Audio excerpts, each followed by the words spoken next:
দর্শনায় আওয়ামী লীগ বিরোধী বিক্ষোভ মিছিল, নাশকতার বিরুদ্ধে কঠোর বার্তা। যুবদল নেতা রিঙ্কুর নেতৃত্বে কর্মসূচি, শান্তিপূর্ণ রাজনৈতিক পরিবেশ বজায় রাখার আহ্বান।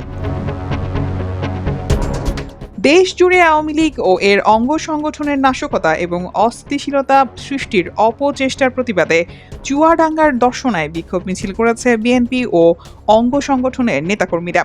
মিছিল থেকে নাশকতার বিরুদ্ধে কঠোর হুঁশিয়ারি উচ্চারণের পাশাপাশি শান্তিপূর্ণ রাজনৈতিক পরিবেশ বজায় রাখার আহ্বান জানানো হয়।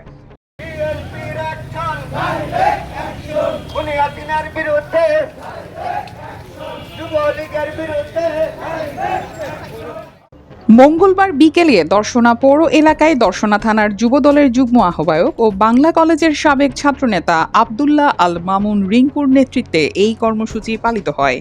প্রত্যক্ষদর্শীরা জানান, মিছিলটি দর্শনা পৌর এলাকার বিভিন্ন গুরুত্বপূর্ণ সড়ক প্রদক্ষিণ করে। পরে একটি সংক্ষিপ্ত সমাবেশের মাধ্যমে কর্মসূচির সমাপ্তি ঘটে।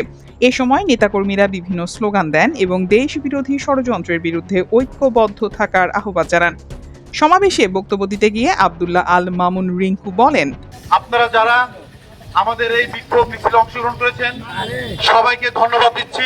পাশাপাশি দর্শনাতে ছাত্রলীগ, যুবলীগ, আওয়ামী লীগের কোথাও যদি কোনো মিছিল বের হয় আমরা শক্তভাবে প্রতিহত করব এবং আমাদের প্রত্যেকটা নেতাকর্মীকে বলে দিচ্ছি যে আপনারা যে যেখানে আছেন দর্শনার কোথাও যদি ছাত্রলীগ, যুবলীগ মিছিল বের করার দুঃসাহস দেখায় আমরা দাঁত ভাঙা জবাব দেবো।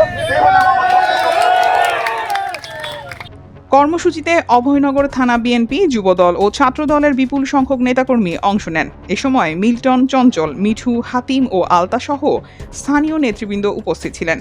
সমাবেশ শেষে নেতাকর্মীরা দেশ বিরোধী যে কোনো ষড়যন্ত্র ও নাশকতামূলক কর্মকাণ্ড প্রতিহত করার প্রত্যয় ব্যক্ত করেন।